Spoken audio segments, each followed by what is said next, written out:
right, Periscope. We're going to get it together. I have to include Facebook. All right, Facebook. Sorry, I was on my husband's account. I'm using his phone. So, hey, everybody. All right, we'll start over. Nicole Cooper here. And I wanted to spend a few moments telling you guys about why I decided to walk away from a six-figure network marketing career.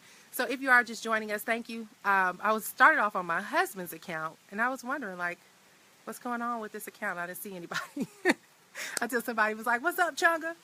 And then I realized, oh, okay, I'm on my husband's account. So, Periscope, thank you for your patience. But I want to talk to you guys really quickly about why I walked away from a six-figure network marketing career and some lessons that I learned and some reasons why I made the shift. So if y'all can do me a favor, I don't have a lot of time. Let me know what time it is. I have to be done by 2 o'clock. I have a call at 2 o'clock.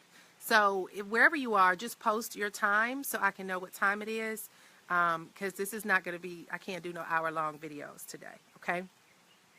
It's 1:43. All right, cool. I got 17 minutes, okay? So I want to talk to you guys. For Facebook, thanks for joining us. I've been getting a lot of inbox messages from people asking me, Nicole, what's going on with you? You know, we noticed you walked away. You pretty much threw in a towel. You did this, that, and the other. We've been hearing rumors. We need to know from you, like, what's going on.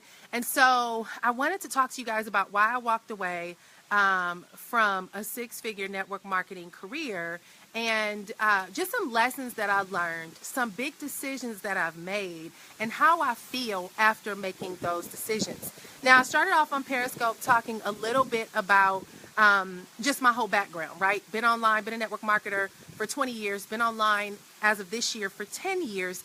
Had a lot of success in network marketing once I got on the internet. Had no success, very little success when I did it the traditional way. But the career that really changed my life was network marketing. And the reason why, guys, is because I tell people all the time, network marketing is a personal development business with a compensation plan, okay? So for those of you who are network marketers or you're giving it a try and you're not getting the results that you want, I want you to understand that network marketing is so much bigger than making fast money. I think one of the biggest deceptions in today's space of network marketing is overnight success. And that philosophy, that mindset actually cripples so many people from having a wonderful experience because the industry teaches you so much. I tell people it compresses time. So it's like taking something that it would normally take you 40 years to learn, and it compresses it to where you can learn it in a year. You grow up, you learn about leadership, you learn about communication, you learn about public speaking, you learn about investing in other people, you learn about investing in yourself, building up on your mindset, you learn about sales, you learn about how to recruit business. It's so many amazing benefits to network marketing. And so a lot of people today, they measure network marketing experiences based on how much money they've earned, and it ends up crippling them from what could become one of the greatest personal development and growth encounters of their lives. So I've been a network marketer since 1998. First encounter was this man that worked for Disney who recruited us in a downtown building on some bean bags in downtown Los Angeles. And the company he introduced us to was Quickstar, which was a division of Amway. And I never made any money. I sold 2 phones. I sold a phone to my mama. I sold a phone to my daddy, a cordless phone. But when I went to the events and the tapes that he got us to listen to and the books that he got us to read allowed me to be mesmerized with the industry. Fast forward to the past, 16, 18, 20 years, the amount of people, when you get in network marketing, it's almost like a voluntary opportunity to be mentored by amazing people. You can't get that in your adult life. You get a job. People don't even want to train you anymore on a job. But when you get in network marketing, people have a vested interest in you. And so they want to see you win. And so they come and they invest in you. And especially if they see potential, they're going to pull you out the crowd. They're going to speak life into you. They're going to want to build you up. They're going to want to show you how to win. And so, as an adult, to be able to have that level of support in multiple different vehicles is just a blessing. I've had so many people sow into my life in the industry that I'm so grateful. If it wasn't for all my network marketing leaders from, all the way back from Amway to getting into Avon, to getting into YTB, to getting into Artists International, to being in Success. Success was a company back in the day, one of my first online companies, to MLSP, to Empower Network, to everything that I've done. It's a blessing because so many people saw what I couldn't see in myself and they pulled it out of me. But this last, I guess back in 2010, I had gotten this tremendous level of success, but I had a conflict. And that conflict was, as my success came from building my network marketing business on the internet. Now, what's the conflict with that, you might be thinking? Well, although it worked for me and it brought a tremendous level of success, the conflict that I had was that I loved being an online marketer more than I loved being a network marketer. And the reason why is online marketing teaches you how to leverage things so you don't labor so hard for your efforts.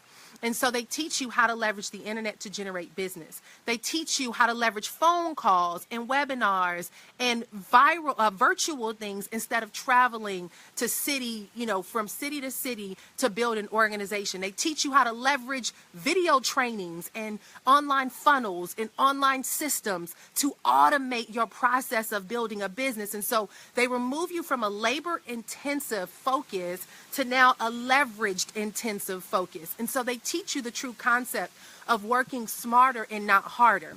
Now, some people say that it makes you lazy. Now, lazy in a sense where you don't want to leave your house. It does. Like internet marketing spoils you because when you have to go stand in a room with 20 people and you got to convince and beg people why they should do business with you, and I can get on the internet and do a webinar and have 100 people on that webinar, of which maybe 50 of them want to join my business. You start realizing, I ain't leaving my house to go do no home meetings. That don't make no sense to me, right? And so it became a conflict for me because network marketer or the network marketing environment does not really encourage leveraging the internet. As a matter of fact, it becomes a little bit of a conflict. There are people who have learned how to be smart with leveraging social media. I have amazing clients and friends who have built multi-million-dollar organizations on the internet. But the problem with that is you can't teach that to your team. So I faced conflict starting back in 2010 when I was in London. I had a success story. I went from being broke and bankrupt and homeless and on welfare and pregnant after losing everything in the recession to building a multiple six-figure business in under 9 months from the comfort of my own home. It became a big hit or a big success story that kind of was a Cinderella story in the company that I was in. So I was invited to go to London. I was invited to fly all over the country. People wanted me to do trainings on how I did it. And I remember being in London and talking about internet marketing with such a zeal and such a passion. And the people in the audience were looking at me and they looked pissed off. And I was thinking to myself, well, all right, y'all brought me all the way here to London. You guys look pissed off. I'm starting to feel uncomfortable talking to you about the internet. And so I kind of cut my presentation short and I brought the other young lady up who would talk about the traditional aspects of our company, how to fit somebody in a garment and how to sign somebody up on a website. And those people lit up. They were excited to hear her talk about the stuff that the company taught.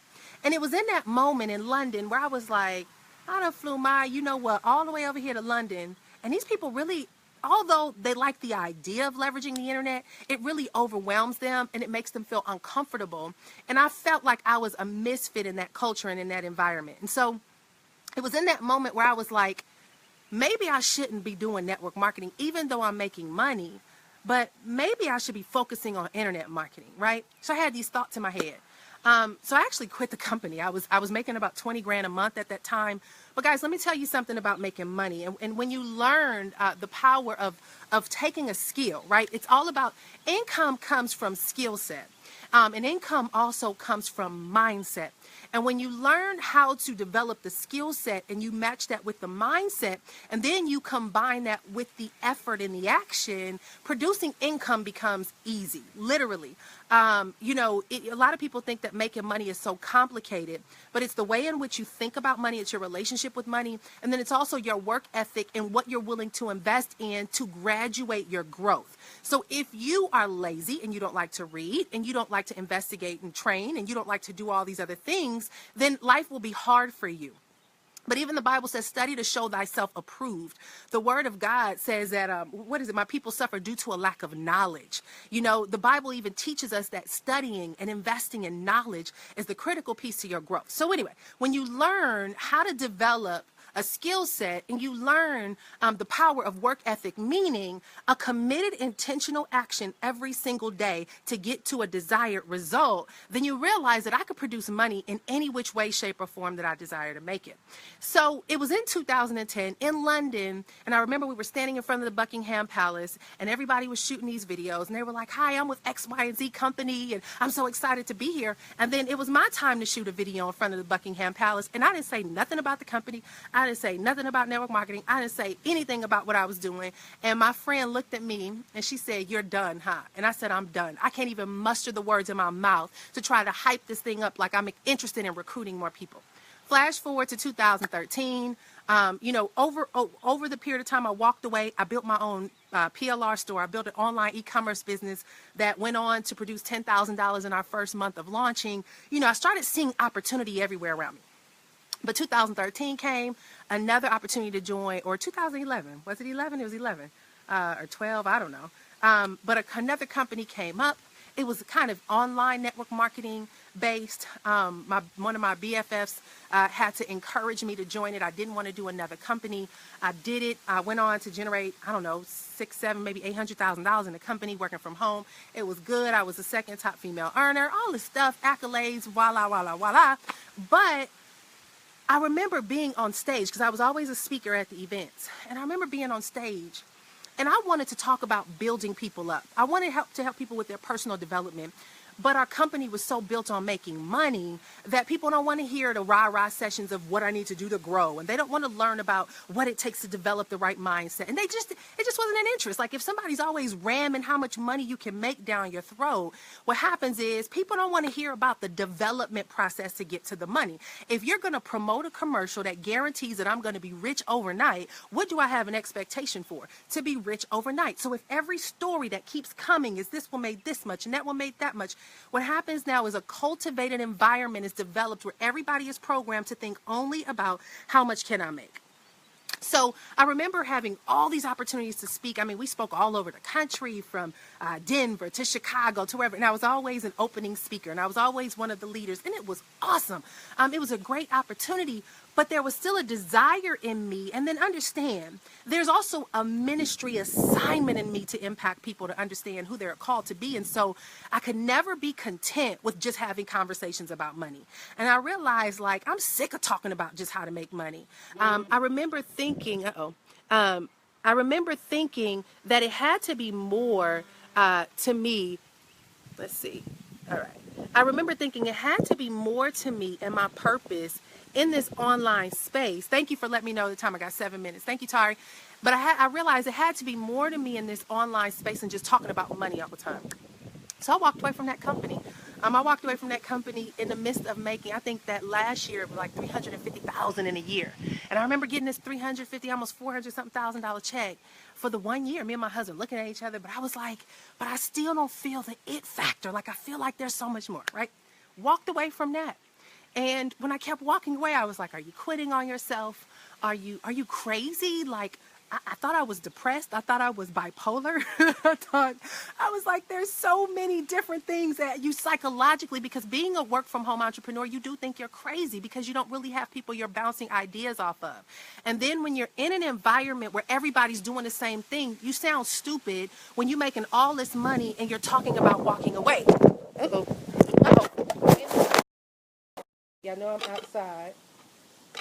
Hold on. Okay, hold on. Y'all know I'm outside. So yeah. Okay, here we go. So I remember, talking to my husband, and I was just like, what am I supposed to be doing? What is my purpose? So I had all these visions, I had all these ideas, and I was like, all right, I'm going to pursue doing my own thing. And I got this vision, and I know what I need to do. And I could put the team in place. And probably about 4 months into it, y'all, I freaked out because working from home, you're isolated. It's lonely. It's frustrating because you're playing against your own thoughts all the time. And then it's overwhelming because if you don't make any money, like if you're used to making X amount of dollars and you start from scratch, you're like stupid enough to walk away from a multiple six-figure income. And even though you have money and savings, there's a difference between more going out and more coming in. So I don't care if I have 100, 200, $300,000 in the bank. If my overhead is X amount of dollars and I'm constantly pulling and all I see is a reduction of that income and not an increase of that income, there's still a sense of panic in that, right? And so I was by myself. I was trying to figure this business out. I'm trying to explain to my husband what I'm going to do. And I got scared. And then I was like, but I need people to talk to. Or maybe I should be traveling. Maybe I should be speaking on stages. So what did I do? Thank you guys for telling me I got 5 minutes. So what did I decide to do? I decided to get back into another network marketing company. So some of y'all remember that, right? This was just recent. I think it was 2015. I made this big announcement. Yes, it's true. I'm coming back into the network marketing industry. And I had already started my own podcast. I had all this stuff going. And I was building up my own voice, but I got scared because I was so used and accustomed to a cultivated environment to help support that growth and to help remind me that I was going in the right direction. And so when you're going off on your own, there's nobody cheering you on. There's no community like that is connected to you that supports that. And so I got into this company. And I knew it was a mistake before I got started. Nothing wrong with the company. Trust me, amazing company. So grateful. Earned multiple six figures in 8 months. Traveled again all over the country. And this time got a chance to go to Jamaica and make amazing friends and build a wonderful community. I started in April of 2015. By December 2015, I knew it was time to walk away again. And I'm like, oh my God. Like, girl, you are so senile. Like, are you bipolar? Like, what's wrong with you? And the truth of the matter is people were calling me and they were like, Nick, you're not supposed to be there. You know that God has called you to do so much more. Now, I understand you having success. I understand you have a profile, but your assignment is standalone. It's so much bigger than where you are, not because you're better, but because your assignment is bigger beyond a product. It's bigger beyond a company. And so I remember I said every year I do an assessment for December of what I accomplished in that year and what I do the next year. And I said, all right, I'm going to walk away from this company. I'm going to walk away from this industry. And this time when I walk away, I'm done. But God, you got to show me what to do. And so I walked away.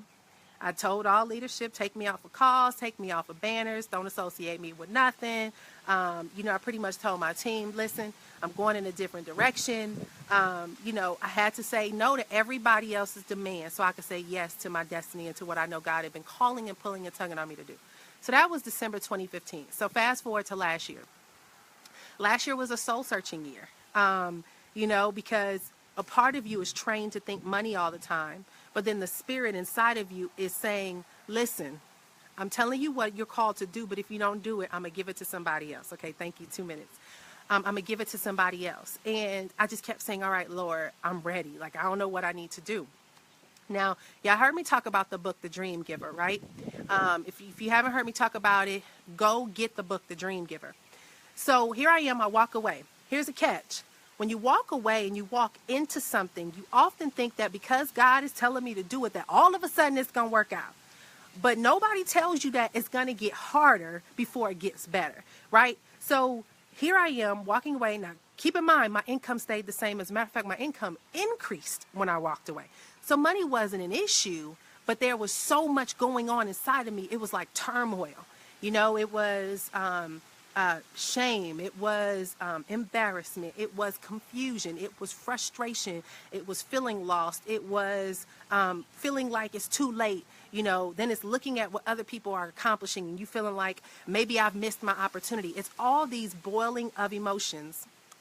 And I went through all this stuff. So I remember we made a decision to go to camp last year, which was a Christian camp that my husband and I met at. And it was at that camp where it was complete silence. And at that camp, I just felt the Lord tell me, you got to let it all go. Everything that you built up on your own, let it go so I can build you up with what I want you to have. So that triggered this RV conversation, which triggered this sell everything conversation, which led us to relocating, minimalizing, paying off debt. It led to all these other things. 60 seconds, why not? Okay, it led to all these different things. And it was in the process of making that decision that I realized that God was calling me to get quiet to begin to pursue my destiny. So let me get to the point.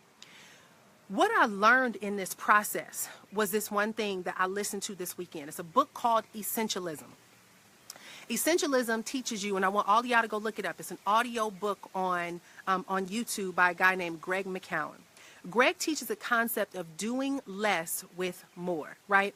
And one of the things that he talks about is we've become a society that's so used to being so busy and so occupied and going and hustling and grinding all the time to the point where we no longer can hear ourselves. So what happens is we passively participate in activities that are volunteering us to do things that are actually competing against our destiny. They're competing against the ability for us to have clarity. And so we just go with the flow because it's a deceptive reality that we're making things happen. It's a deceptive reality that I'm making progress, that I'm successful, because this right here is the guaranteed factor to dictate that I'm doing what I need to do. And I listened to this book this weekend, and it gave me so much clarity. So here's 3 things that I learned about what just happens and why I'm so glad I walked away. The first thing is time. Listen to me, y'all. Listen to me. And I know that I'm going over my time. So if my assistant is on here, Jennifer, please call my 2 o'clock and tell her I'll be about 10 minutes late. But time. Most of us are chasing money, but we don't understand that you can never get back your time. My friends, will be 40 this year. I was looking at pictures in 2010 thinking, God, I remember being in 2010 and feeling like I didn't have enough time. Here we are in 2017, and there's so many things that has happened over that period of time, but you can't slow it down. One of the things that I did when I walked away from that 6-figure income in network marketing was I got my time back. Because when you're in an industry, anything, even a career, y'all, when you are chasing something for the recognition of it, you're selling your soul in exchange for it. You're selling something in exchange for that recognition, acknowledgement, or reward, right? We all are. We're selling our family time. We're selling our lifestyle, our social life. We're compromising something to reach something else, right? It just happens. You can't say that it's not. That's why there's no such thing as balance. It's called priority, right? So one of the things that I had to do was get my time back, because no matter how much money you make, the more money you make in certain environments, the more demand that is on your life, and the more people have an expectation for you to be on call. So it's like a doctor. Yes, they make good money, but they're always on call. I got cousins that are doctors. You're always on call. You're 24 hours in a hospital. So time, I got my time back. The second thing is your energy. I remember this last company I was in, and in the beginning it was exciting because you see the momentum going, you're growing really fast, and you're like, oh my God, this is exciting. And so you want to get this, you want to get this momentum. You like excited to see the ball rolling and everything growing and progressing. And so you're kind of buried under the cloud of movement, but you really aren't ever pulling away to get still and get clarity. What I realized over time is that when I was in that environment, it made me accessible to everyone that partnered with me. Because when you are a leader in a network marketing company, people feel like you owe them, and they teach you that. In network marketing environments, you're praised if you don't sleep. You're praised if you always on the phone. You're praised if you're always traveling. You're praised if your team is growing so fast. You're praised if you do the most parties. You're praised if you compromised. I just came out of X, Y, and Z, and although I know I should be resting, forget that. I got goals and I'm gonna hit my goal. Like, people praise you for killing your doggone body. That's what they do. They praise you for compromising everything about your life in the name of accomplishment. So what I had to do, I realized that that accessibility and being pulled on energy-wise was actually a big compromise to my ability to have personal clarity and growth, right? So energy piece. And the third piece of it, you guys, is this piece that I just shared with you a minute ago, but it's the ability to be more simplistic about where my life is going to go and how I want that thing to look. And that's the Essentialism. Please get that book, Essentialism. And if you don't want to read it, go listen to the audiobook. I did it Saturday night. I was up in the middle of the night. I listened to 6 hours of the book, Essentialism.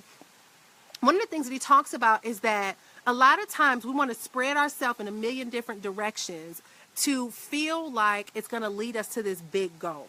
But what you start realizing is the more you spread yourself so thin, the more you say yes, the more you start putting yourself out there, you always feel like you don't have time for anything because you got this to do and you got that to do and you got this to do and you got that to do. And I realized that there was always more calls. There was always somebody in need. There was never anything that I can scratch off my list and feel like it was completed. And so I realized that I was not just building a business, but I was in what we call the entrepreneurial rat race. And I needed to simplify my life and begin to figure out what can I do that lets me feel like I have one central focus and it can get me to the same goal. And I realized that there's 1,000,001 ways, y'all, to make $1 million. Sometimes we feel like this is the only way I'm going to win. And if I walk away, I won't be able to excel again. But what I realized was some people don't have options. And when you are just getting started as an entrepreneur, you do whatever people tell you to do. But I realized, listen, I've spent a lot of years learning what I know, and I have options. But I needed to be able to step back and even get clear perspective as to how to invest myself and build out on something so that I can somebody said I can get my life back. You see, what mattered more to me was family time more than it was money. Because I don't care what nobody say. When you are leaders in these different companies, sweetheart, and you're traveling all over the country and you're on the phone all the time, your family time is being compromised. Your marriages, your relationships are being compromised. Your social life is being compromised because you're in such a chase every week to hit a goal that you're telling people that I'm doing this to build to build our legacy. But the reality is that your legacy is in this moment. You see, what I realized was that I needed to be able to step back away from all the noise and be able to invest in what was my first ministry, and that was my family. Being able to be home with my kids, I don't care if I'm making $60,000 a year now versus $400,000 a year. The ability to stay at home or be around to watch my kids play their first game, or to tuck them in bed at night, or to have a conversation with them, that's my legacy. It wasn't me making all this money. Now, don't get me wrong, I'm going to make money. But it wasn't me getting so caught up in trying to build this huge mountain of income so that I can give it to my kids and say, I did this for you, because what happens is time passes. And what matters most to them is the moments that you can give them. And so I had to simplify my life. But in this third piece, y'all, in Essentialism, I had to minimalize my life. Because here's the deal. Some of us create the standard of living that we're chasing that puts us in this mountain of stress, that makes us have to keep hustling. It keeps us obligated to keep chasing the next dollar. It forces us to keep going after a lifestyle that people are selling us on that they don't realize there's a compromise in that, right? I had to let everything go, and people are like, well, you made all this money. Why do you have to let everything go? Because you relieve yourself from stress to give yourself the freedom to build over from scratch, doing things the way that you feel is the right way for you, to know that when I do it this time, this next go round, that I am going to have it for the long haul, because what I was doing all these years kept me in a hustle. It always kept me in a hustle. Guys, listen, a lot of y'all are chasing temporary hustles that will not give you long-term sustainability. So yeah, you'll make $1 for today, but you got to hustle again tomorrow to figure out how I'm going to make $1 again tomorrow. What I realized is I'd much rather step back, start from scratch, and build something slow and steady that is going to build over time than to get this microwavable overnight success, because that's what I was doing. Hop in a company, you make 6 figures overnight, you get all this praise, people think you're great, but then the company, things change, people change, they drop out, and you have to start all over again, and you're always in this grind. And because of the recognition, you have a lifestyle to sustain, to make people feel like I'm still doing it, so you want to keep maintaining these things. And I realized, like, listen, that's not the life that I want to live. That's not the purpose that I'm called to fulfill. That's not in alignment with the destiny that God has for my life. And it's not what brings me the greatest level of joy. And so now that I've started over, now that I've hit the reset button, can I tell y'all, I feel calm. I feel peace. I feel so much clarity. I feel like I'm finally learning how to say no and build some structure in my life. I feel like I'm not compromising my values. I'm putting my family first. I'm able to wake my children up in the morning. I'm able to pick them up from school. Those things matter more to me than a position in a company, recognition on a phone call, a check that I can get on a stage, or somebody pat me on the back to tell me how amazing I am. And so when I look at the whole process, people are like, why did you walk away? I tell them I wanted my time back, I wanted my energy back, and I wanted my life back. You have to ask yourself, what is it costing me to be able to maintain an image of what people have told me will make me feel like I'm winning in life? Because some of you guys are winning, but you feel like it ain't enough because it's not meeting a standard of what you see. And this social media pressure is a curse because you're watching people, listen, I watch people all the time rocking, standing in front of they, big cars, and they got they Hermes belts on and these fancy purses, and, they have all these labels. They don't do nothing for me. So if I'm standing in front of you with my TJ Maxx shirt on and my Zara jeans and some flip-flops, and I'm talking to you from my heart, that give me way more value than me spending time in the mirror trying. And I'm not saying nothing's wrong with it, but I'm saying you got to know what values you have, what matters most to you. Those things don't matter to me. I grew up in Los Angeles. I hung out in Beverly Hills and had friends who were celebrity kids. I've been around that stuff, but I also saw the emptiness from a nanny raising them, the parents never home, and them turning to drugs and getting on alcohol because you got all this material stuff and the parents threw money at them, and all they wanted was love. And so I'm saying all this to say, I walked away from a 6-figure network marketing career to start over because I understood what it was like to build your life climbing up the ladder to the wrong building. And that wrong building, it doesn't mean money. Nothing's wrong with money. I will be building a 7-figure a year business by January 2019. I am now using my skills to build online businesses. It now only takes me one client in 1 month to make the income that I was making at the peak of my network marketing career, which I've gotten multiple clients lately. My income has gone up since I walked away. It has not gone down. I have goals to build and grow my organization. I have a team of about 10 to 15 people working with me, and I'm setting myself up where it's not about me being a brand, but it's about me being a businesswoman and helping to elevate a company that supports other people to build their brands and their messages. And my friend asked me the other night, she said, "Are you happy?" I'm in the most joyous place of my life. And I have the least amount of stuff right now. But I'm joyous because I know I'm where I'm supposed to be. And I'm no longer allowing anybody else to dominate my day, my decisions, or my values, or what matters most. I'm the queen of saying no. I don't answer every call. I'm not on social media all day trying to see what everybody's doing. I'm developing discipline and routines in my life, and I'm focused and I'm committed to do what I got to do to manifest that vision that God has given me many years ago that I kept abandoning.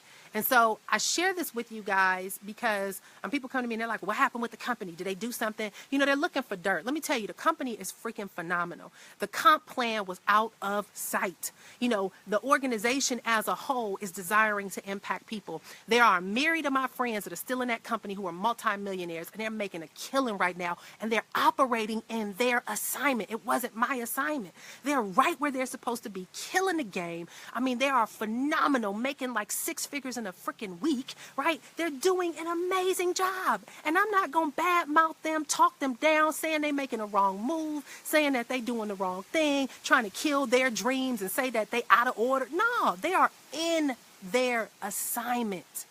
The difference between me and them is I can do what they did, but that's not where I'm called to be where they are. And I've learned that just because you are good at doing something doesn't mean that that's what you're supposed to be doing. And so that's it for you guys. You know, I wanted to kind of to really pour that out, and I've been really meditating on 2 things lately. The Dream Giver by Bruce Wilkinson, or 3 things. The Dream Giver by Bruce Wilkinson, Essentialism. Go to YouTube, look up Essentialism, Essentialism by Greg McKeown, and please listen to all his speeches. My husband and I just listened to him when he was speaking at Google. It's a 42-minute video. Go listen to it. I listened to his 6.5-hour audio book the other day. It's free on YouTube. Go listen to it. Anything you can listen to with Greg McKeown, go listen to it. And the third book is a book by a new friend of mine by the name of Duke Matlock. That book is called Get Up and Grow, and it's the 21 Habits of Successful People. And the first 5 habits is finding a spiritual mentor, taking time to read and pray, to have gratitude, taking time to journal, and something else. And that's beginning to teach me the disciplines of my day, about being intentional about my day, so that I can be focused on how to get things done as a home-based entrepreneur who can easily let your mind drift. And so I want this to, the book is called Get Up and Grow. Get Up and Grow. The second one is Essentialism. The third one is The Dream Giver. The Dream Giver is going to make you fight through them fears to be who God has called you to be. The best book is, I read it every year. It's my favorite book. And so I share this with you guys as a source of inspiration. Some of us are so shallow inside. We're hurting, we're empty, we're overwhelmed, our schedules are jam-packed. You know, we feel like we never have time for our kids, we never have time for our family, we never have time for ourselves, we're stressed out, our blood pressure is high, we're not feeding ourselves, we don't have time to think, we're not working out, you know, we don't have a chance to take vacations, but we make, you know how much money I made and we very rarely took vacations? Me and my husband haven't been on a real vacation since 2010 when we went to Jamaica. We were just talking about that. I'm like, how the heck do you make all this money? Because I ain't have time. I ain't have time. How you don't have time? You work from home. Priority. And that's another thing. Essentialism teaches you there's no such thing as priorities. It's priority. What is the biggest priority of your life?